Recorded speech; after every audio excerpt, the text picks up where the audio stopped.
नमस्कार दोस्तों। आज के इस वीडियो में हम चर्चा करेंगे वृश्चिक राशि का 2025 का संपूर्ण वर्षफल। 2025 का जो साल है वो काफी खास माना जाएगा क्योंकि इस साल में जो सभी महत्वपूर्ण ग्रह बड़े ग्रह हैं जैसे कि शनि, राहु, केतु, गुरु, ये जो सभी ग्रह हैं वो राशांतर करने जा रहे हैं। उसी प्रकार वृश्चिक राशि के बारे में खास करके कहा जाए तो वृश्चिक राशि का जो स्वामी है मंगल, वह साल के शुरुआत से ही वक्री आपके भाग्य भाव में चलेगा। आपके भाग्य और अष्टम भाव में करीबन अप्रैल तक यह चलेगा। तो ये जो सभी ग्रह है उसके जो प्रभाव परिणाम होंगे, उसी प्रकार आने वाला जो संपूर्ण साल है 2025 का वो आपके लिए किस प्रकार का होगा, सभी के बारे में डिटेल में चर्चा इस वीडियो में हम करने वाले हैं। तो सबसे पहले हम चर्चा करेंगे कि आपका जो स्वास्थ्य है मानसिक या फिर शारीरिक वह किस प्रकार का होगा।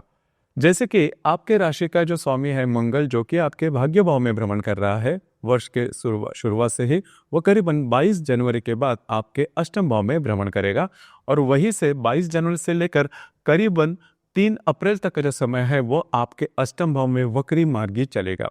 तो इस लिहाज से देखा जाए तो इस महीने के करीबन जनवरी तक का जो समय है उसमें आप बहुत ज़्यादा एक्टिव नजर आओगे। आपका घूमना फिरना ज़्यादा हो सकता है। उसी प्रकार बाहर जाना या फिर पिकनिक में जाना या फिर धार्मिक स्थल पे जाना, इस प्रकार के अनुभव आपको मिल सकते हैं। लेकिन उसके बाद का जो समय है, मतलब जनवरी के करीबन आखिर का जो हफ्ता होगा उससे करीबन 2 महीने का जो समय होगा उसमें आपको स्वयं के स्वास्थ्य के बारे में ध्यान देना बहुत ही ज्यादा आवश्यक होगा क्योंकि जो मंगल है वह आपके अष्टम भाव में शत्रु राशि में भ्रमण करेगा। उसी प्रकार अगर आप किसी व्याधि से पीड़ित है तो उसके भी कुछ लक्षण आपको दिखाई दे सकते हैं, तो थोड़ा चौकन्ना रहना ज्यादा आवश्यक होगा। इसी प्रकार जो विवाहित महिला है उनके लिए भी खास करके अगर देखा जाए तो उनके जो इन-लॉज होंगे, ससुराल के जो लोग होंगे, उनके साथ भी जो बातें हैं वो ठीक नहीं चलेगी। तो स्ट्रेस टेंशन थोड़ा देखा जाएगा। आपको खुद के ऊपर थोड़ा सा कंट्रोल करना आवश्यक होगा। ये बातें जान लेना आवश्यक है। हालांकि इसका जो प्रभाव होगा वो लाइफ टाइम में देखा नहीं जाएगा, लेकिन ये 2 सवा 2 महीने का जो काल है उसमें आपको स्वयं के स्वास्थ्य के बारे में ध्यान देना बहुत ही ज़्यादा आवश्यक होगा। उसी प्रकार करीबन 28 अक्टूबर 2025 से लेकर 8/12 या फिर 8 दिसंबर 2025 तक का जो समय है उसमें आप बहुत ज़्यादा एक्टिव नजर आओगे। अब यहाँ पर और एक जो बात है वो भी थोड़ी महत्वपूर्ण है कि गुरु जो है वो भी राशांतर करने जा रहा है 15 मई के बाद। तो 15 मई के बाद गुरु, जो कि आपके सप्तम भाव में भ्रमण कर रहा है, आपके अष्टम भाव में भ्रमण करेगा और अष्टमस्थ जो गुरु है वो शुभ फलदायी माना नहीं जाता, खास करके आपके राशि के लिए। तो इन चीज़ों पर थोड़ा सा ध्यान देना आवश्यक है। आपको शारीरिक स्वास्थ्य के बारे में थोड़े से यह जो संपूर्ण साल है उसमें छोटे मोटे प्रॉब्लम आ सकते हैं, लेकिन जो गुरु जो कि आपके अष्टम भाव में भ्रमण करेगा, दूसरी लिहाज से देखा जाए तो आपको इजी मनी मिलने की संभावना काफ़ी अच्छी बनेगी। तो कुल मिला के देखा जाए तो ये जो संपूर्ण साल है आपको थोड़ा सा फिटनेस के ऊपर ध्यान देना आवश्यक होगा। इसके बाद हम चर्चा करेंगे कि आपका जो पैसे का मामला है या फिर आपके जो फाइनेंशियल स्टेटस है वो किस प्रकार का होगा। 2 जो ग्रह है वो सबसे महत्वपूर्ण होते हैं। तो सबसे पहले हम चर्चा करेंगे कि आपका जो फाइनेंशियल स्टेटस है उसके बारे में। आपने देखा होगा कि पिछले करीबन 1-1.5 साल से, करीबन 1 साल से जो पैसे हैं वो आपके ज़्यादा खर्च हो रहे हैं और अननेसेसरी, खास करके अगर आप शेयर मार्केट में ट्रेड करते हो तो काफ़ी ज़्यादा हेवी लॉसेस आपने लिए होंगे या फिर आपके जो अंदाज है वो काफ़ी गलत भी हुए रहेंगे। अब जाके करीबन इस साल के मई के बाद का जो समय है वो आपके लिए शुभ फलदायी साबित होगा। खास करके जो राहु आपके पंचम भाव में भ्रमण कर रहा है वो करीबन 15 मई के बाद आपके चतुर्थ भाव में देखा जाएगा।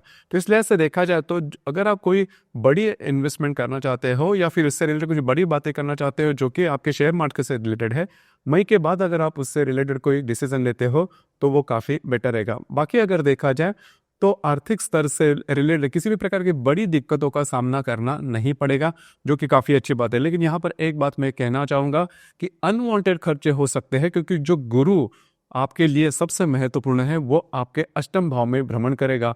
करीबन मई के बाद, 15 मई के बाद वो आपके अष्टम भाव में भ्रमण करेगा। तो इसलिए ऐसा थोड़ा सा आपके जो खर्चे हैं उस पर ध्यान देना आवश्यक है। कंपैरेटिव अगर देखा जाए, तुलनात्मक दृष्टिया अगर देखा जाए तो 2025 से लेकर 2024 से अगर तुलना की जाए तो 2025 का जो साल है वो आपके लिए थोड़ा सा प्रॉब्लम लेके आ सकता है आर्थिक स्तर पर।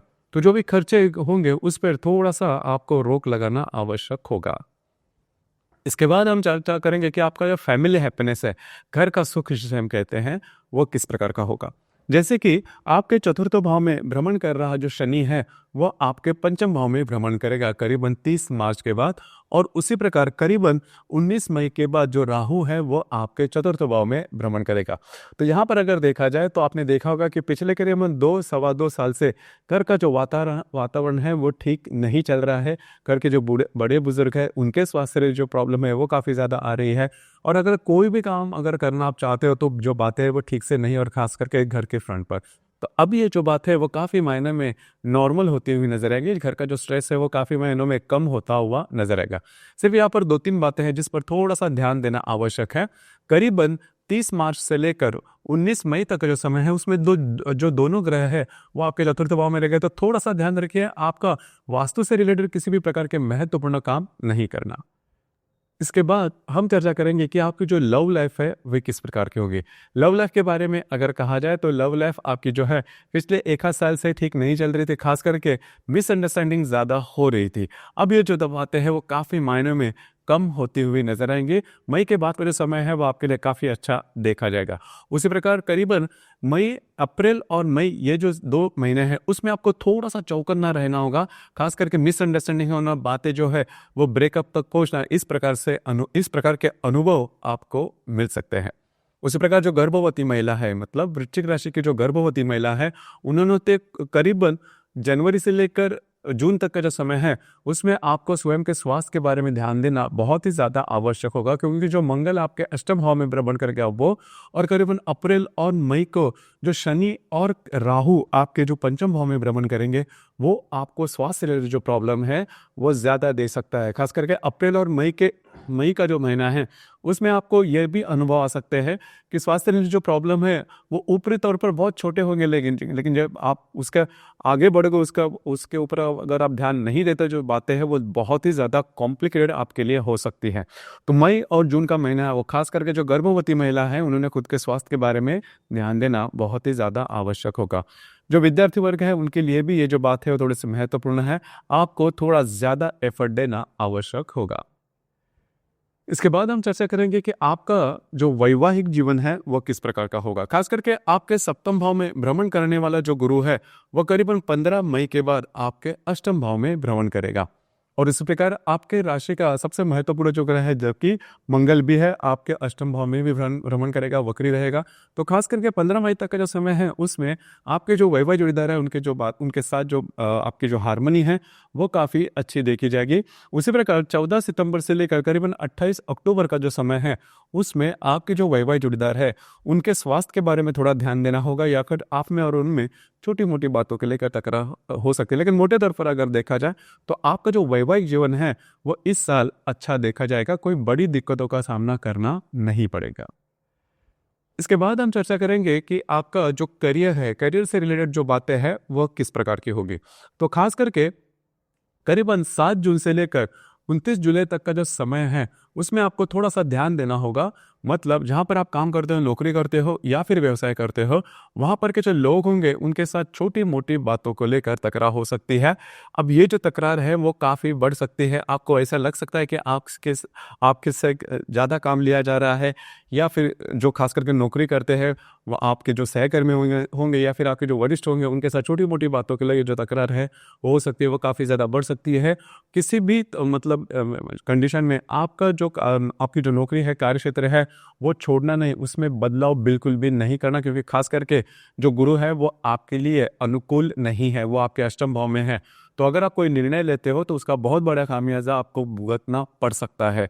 तो थोड़ा सा पेशेंस से काम लेना आवश्यक है। देखिए, आपके राशि के लिए एक जो थोड़ी नेगेटिव बात है वो ये है कि आप जो कोई डिसीजन लेते हो वो खास करके किसी के साथ शेयर नहीं करते, अपने आप में ही डिसीजन ले लेते हो। तो जब भी आपका कालावधि ठीक नहीं रहता, उस समय अगर आप ऐसा डिसीजन लेते हो तो उस डिसीजन आपके चूकने की संभावना ज़्यादा बनती है, आप उसमें फंसने की संभावना थोड़ी ज़्यादा बनती है। तो खास करके यह जो संपूर्ण कालावधि मैंने बताया, करीबन 19 मई से लेकर करीबन 7 जून तक का जो 1 आध महीने का जो कालावधि होगा उसमें आपको थोड़ा ध्यान देना होगा। वैसे भी देखा जाए तो जो केतु का भ्रमण है वो आपके दशम भाव में भ्रमण कर रहा है, तो ध्यान रखिए 7 जून से लेकर 29 जुलाई तक का जो समय है उसमें थोड़ा ज़्यादा चौकन्ना रहना आवश्यक होगा। उसी प्रकार अब हम चर्चा करेंगे कि ग्रह योगों के जो प्रभाव परिणाम है वो आपके लिए यह जो संपूर्ण साल है उसमें किस प्रकार के होंगे। जैसे कि रवि और शनि की जो युति है वो आपके चतुर्थ भाव में होने जा रही है दिनांक 12 मार्च को।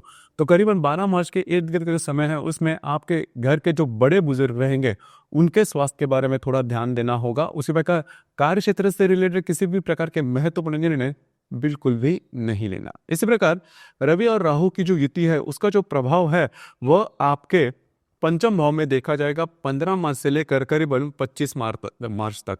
तो 15 मार्च से लेकर 25 मार्च तक का जो समय है उसमें खास करके अगर आप किसी के रिलेशनशिप में हैं तो वहां पर मिसअंडरस्टैंडिंग होने की संभावना बहुत ही ज्यादा बनती है। उस प्रकार अगर आप शेयर मार्केट में ट्रेड करते हो तो इन दिनों में बड़े ट्रेड छोटे ट्रेड बिल्कुल भी नहीं करना।